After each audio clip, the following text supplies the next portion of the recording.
Hey everybody, it's Gary the Google Guy here with a quick tip on how to separate text into columns such as names with first name, last name, or even first name, middle name, last name, or initials. So let's show you these.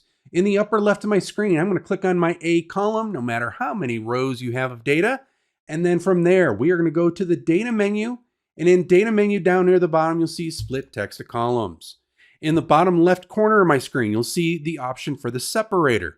I can detect automatically, or I can pick from a list, comma, semicolon, period, space, or custom. Today we've got a space. We're going to select that, and you'll see that it immediately separates first name, last name into those columns as I need to.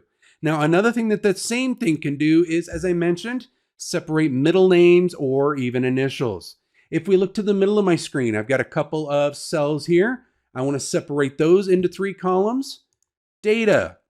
Split text to columns. My separator is once again going to be a space, and you'll see it puts those into 3 separate columns.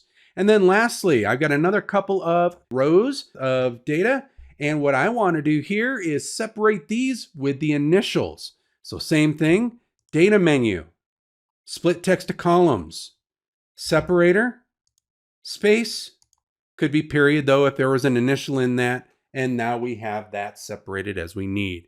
So a few different ways to be able to sort your text into columns to make your spreadsheet just a little bit more tidy. Until we meet again, another day, another time, another tip, trick, hack, update, or maybe even a class. This is Gary the Google Guy, signing off.